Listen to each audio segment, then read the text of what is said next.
I'm Bill Gates, co-chair of the Bill and Melinda Gates Foundation. Ask me anything. I'm excited to be back for my 7th AMA. I've learned a lot from the Reddit community over the past year, and I can't wait to answer your questions. If you're wondering what I've been up to, besides waiting in line for hamburgers, I recently wrote about what I learned at work last year. Melinda and I also just published our 11th annual letter. We wrote about 9 things that have surprised us and inspired us to take action.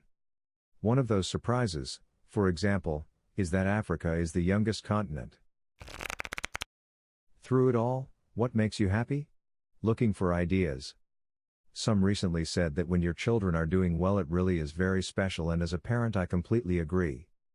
Sometimes following through on commitments to yourself like doing more exercise also improves your happiness. What would you still like to achieve that you haven't? The goal of the foundation is that all kids grow up healthy, no matter where they are born. That means getting rid of malaria and many of the other diseases that affect poor countries. It should be achievable in my lifetime. It should be achievable in my lifetime. This makes me optimistic. I'm 18, after realizing that I'd also see, much more impactful, consequences of climate change within my lifetime. It both is awesome and sucks. Whatever that'll happen in my lifetime. When was the last time you sat in front of a computer and wrote code? I actually do use tabs. It is easy to convert tabs to spaces and vice versa, so we shouldn't waste too much time on this issue. I have not written code in a shipping product for a long time, but I do write enough code to understand the new tools like TypeScript or GitHub, shameless Microsoft plugs. It's well known you are an avid reader. What are a few books that come to your mind when asked to recommend reading materials for anyone that can have a true impact on their life, either professionally or personally? It's awesome to see you here too. Thank you. I read a lot of nonfiction. There are so many great books. I do reviews on gatesnotes.com. I am reading Hacking Darwin now, about gene editing getting very popular and what policies should control the usage. I love books that explain things like Smeal's Energy and Civilization or all of Pinker's books. Factfulness by the Roslings is very readable, a great place to start to get a framework for the progress of humanity. If you like nonfiction, might I suggest The Family That Couldn't Sleep, a medical mystery by D.T. Max. It's a fascinating book that deals with prion disease, tracing back to earliest records of it, what causes it, and how it has spread. It highlights many cases and gives some pretty interesting first-hand accounts that I haven't read elsewhere. What's a piece of technology that's theoretical now that you wish you could make possible immediately? Thanks in advance, and thank you for all of your humanitarian efforts. I am fascinated by how hard it has been to teach computers to actually read so they understand the material. An example would be reading a textbook and passing a test. This question of knowledge representation is a fascinating one that Microsoft and lots of others are working on. However, if I had one wish to make a new technology, it would be a solution to malnutrition. Almost half the kids in poor countries grow up without their body or brain developing fully, so they miss most of their potential. Second would be an HIV vaccine. What are your hobbies? Nothing work related. I play tennis and bridge. Tennis is good exercise. Bridge is a great game but not as popular with young people as it used to be. I read a lot, but I am not sure that is a hobby. The internet is fascinated by seeing you do normal things, like wait in line for a burger. But what's the most treat yourself rich guy thing that you do? I have a nice house. It includes a trampoline room, which seems kind of over the top, but my kids love using it to work off their excess energy. I am not sure how guilty I should feel about being in a great house. The other thing is that I sometimes use a private jet. It does help me do my foundation work, but again, it is a very privileged thing to have. What's your favorite prime number? 2. Do you think being a billionaire has made you a happier person than if you were just a middle-class person? Yes.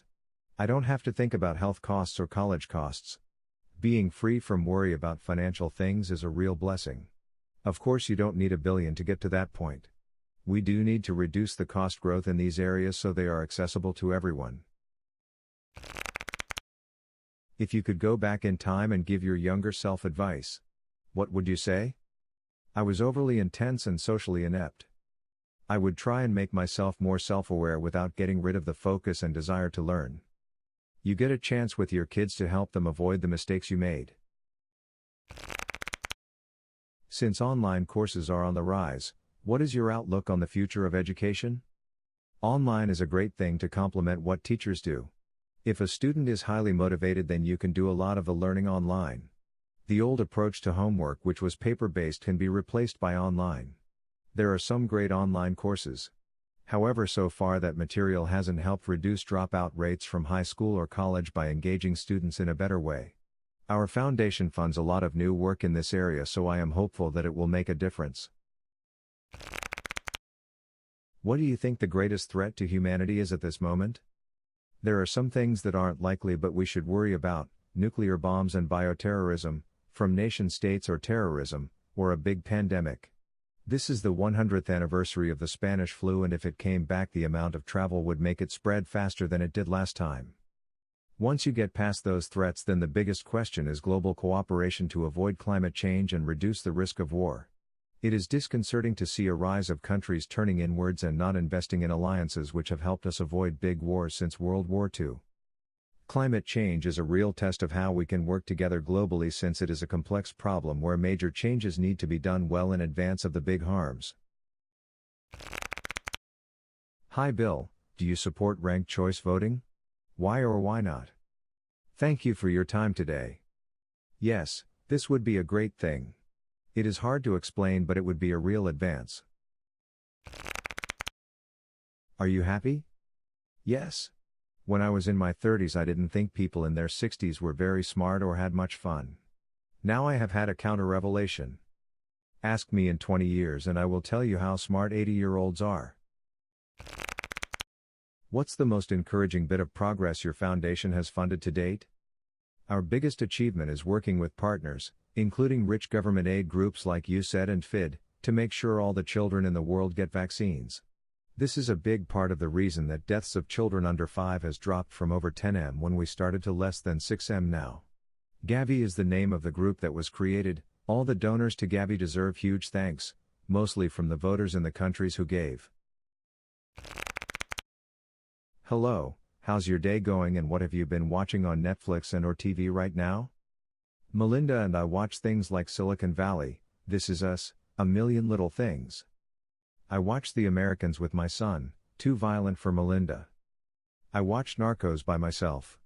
Billions, Lie to Me, Friday Night Lights, American Vandal, Black Mirror.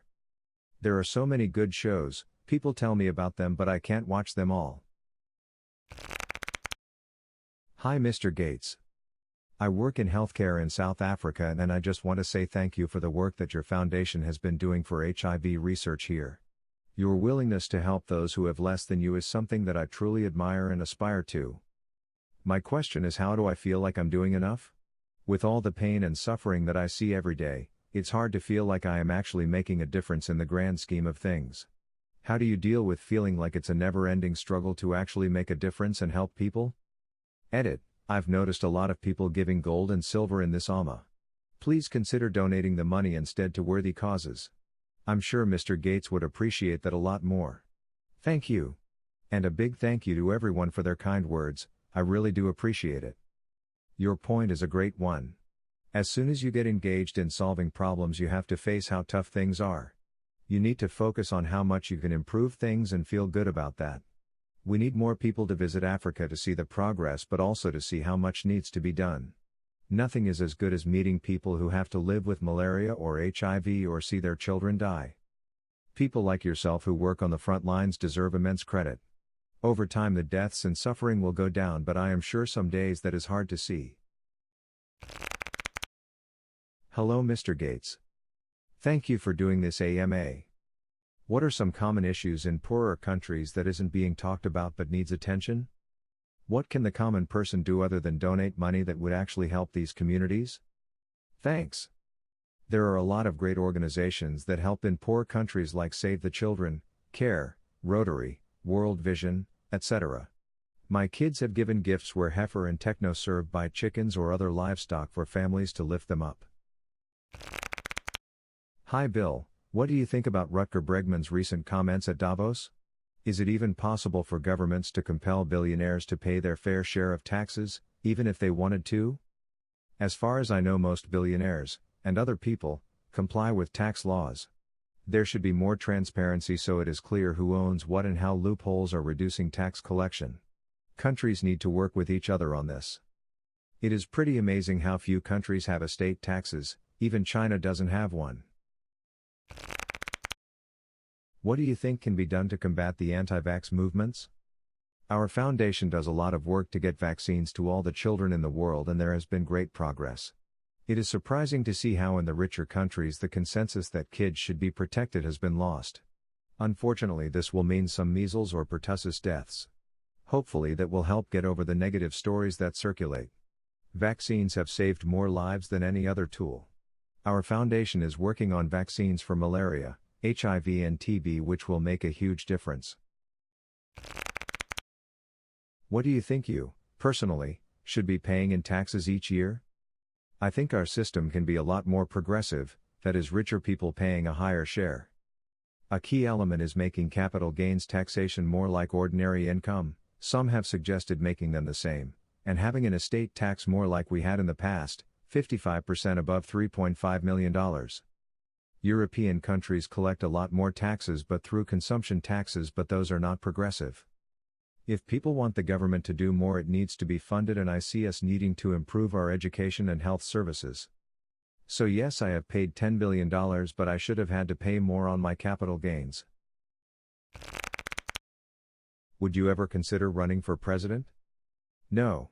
I prefer focusing on a particular set of issues like global health or climate change, where I can get very deep and stay engaged for decades working with Melinda.